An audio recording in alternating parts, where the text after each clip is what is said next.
1942 ମସିହାରେ RCM science କଲେଜରେ ପଢ଼ୁଥିଲି,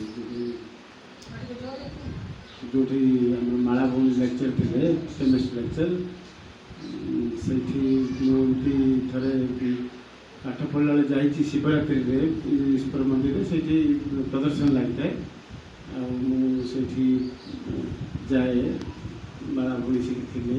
ଆଉ ମୋର ସାଙ୍ଗ ତ କେଦାର ଭାଇ ମଧୁବନରେ ଯାଉଛନ୍ତି, ସିଏ ବୁଝୁଥିଲେ। ଆଉ ଗୋଟେ ଶରତ ଭାଇ ଅଛନ୍ତି, ଶରତ ଛାଡ଼ିଥିଲେ, ସେ ଇଲେକ୍ଟ୍ରିକ୍ ଡିପାର୍ଟମେଣ୍ଟ ଚାକିରି କରୁଥିଲେ, ସେମାନେ ସେ ବୁଝାଉଥିଲେ। ମୁଁ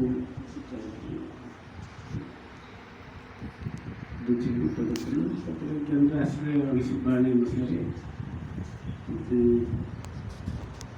1992ରୁ 2000 ମସିହା ପର୍ଯ୍ୟନ୍ତ କେନ୍ଦ୍ର ଚାଲିଲି।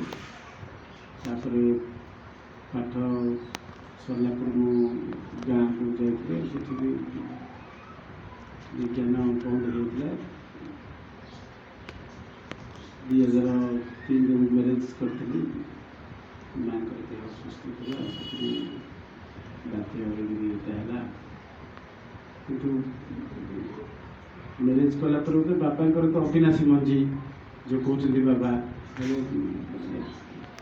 ବାବାଙ୍କର ଫ୍ଲାଗ ଦେଖିଲା ମାନେ ସେ ଗୋଟେ ଆସିବ, ମାନେ ଆଟାଚମେଣ୍ଟ ଆସିବ। କାହିଁକି ଭଗବାନ ସବୁଠୁ ପ୍ୟାରେ ନା, ଆଉ କିଏ ନାହିଁ।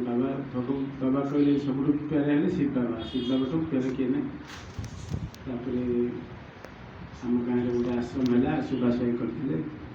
ରୀନା ଭଉଣୀ ଥିଲେ ସେଠି, ଯିଏକି ମାଣିକପୁରରେ ଅଛନ୍ତି, ଜାଣିଛି। ସିଏ ତାପରେ ଆମର ସେ ଆଗ ଛୁଆ ଗୋଟେ ଘରେ ସିଏ ସେମାନେ ସ୍କୁଲ୍ କରୁଥିଲେ। ମୁଁ 3 ଦିନ ଦେଖିଲି, ତାଙ୍କୁ କିଛି କହିପାରିନି। 4 ଦିନ ହେଲା ମୁଁ ଓମ୍ ଶାନ୍ତି କହିଲି। ମାନେ ଭାଇ ଆପଣ କେମିତି ଜାଣିଛନ୍ତି ଓମ୍ ଶାନ୍ତି କ'ଣ, ସବୁ କହିଲି, ତାଙ୍କୁ ଡାକିଲି। ସେ କହିଲେ ହଉ ଆସନ୍ତୁ। ସୁଭାଷ ଭାଇ ତାପରେ ଗୋଟେ ଦିନ ଆସିଛନ୍ତି ଖରାବେଳ, ମୁଁ ଡାକିଲେ, କହିଲି ମୁଁ ଭାଇ ଏମିତି ଜାଣିନଥିଲି। ହଉ ଏଇଠି ତ ସୁବର୍ଣ୍ଣ ସୁଯୋଗ, ଭଗବାନ ଆପଣ ପାଇଁକା ଘର ଆଗରେ ପୁଣି ପାଠଶାଳା କଲେ, ଆମେ ଘର ଆଗରେ ଆସିଲୁ। ସେଠି ସେବାରେ ଚାନ୍ସ ମିଳିଲା, ବିଭିନ୍ନ ସ୍ଥାନରେ ବି ସେବା କରାହେଲା। ତାପରେ ତ ଆସିଲା ରାକ୍ଷୀରେ ଗୋଟେ ବଡ଼ ପ୍ରୋଗ୍ରାମ୍ ହେଇଥିଲା 2007 ମସିହାରେ। ଚାରିଆଡ଼େ ସବୁ ବଡ଼ ବଡ଼ ପ୍ରୋଗ୍ରାମ୍ କରାଯାଇଥିଲା। ITI କଲେଜ, ହାଇସ୍କୁଲ, ଏସବୁ ବଡ଼ ବଡ଼ ପ୍ରୋଗ୍ରାମ୍ ହେଇଥିଲା।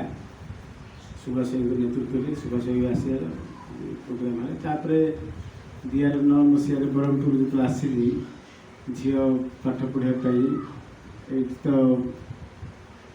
ଆସିକି ବ୍ୟବସାୟ, ଲୌକିକରେ ବ୍ୟବସାୟ କରିବାକୁ ପଡ଼ିଲା। ଚେଷ୍ଟା କଲା ବେଳକୁ ସେତେବେଳେ ପଇସା ପତ୍ର ଟିକେ ସମସ୍ୟା ଥାଏ, ଟିକେ ଘାଟା ଥାଏ। ତ ବ୍ୟବସାୟ କଲାବେଳେ ଲାଞ୍ଜିଆ ଯେ ମୁଁ ବ୍ୟବସାୟ କରୁଛି, ଥରେ ଆମର ଯେଉଁ ଶାନ୍ତିକୁଣ୍ଡ ଭାଇ ରବି ଭାଇ, ଯିଏ ଏବେ ସହର ଛାଡ଼ିଦେଲେ ଶୀତଳାପୁରର, ଆପଣ ଜାଣିଥିବେ, ଗୁଗଲରେ ଯଦି ଜାଣିଛନ୍ତି। ତାପରେ ସିଏ ବି ସିଏ ମୋତେ ଆଇଲେ ହିରୋଟା ବାବାଙ୍କ ଲାଗି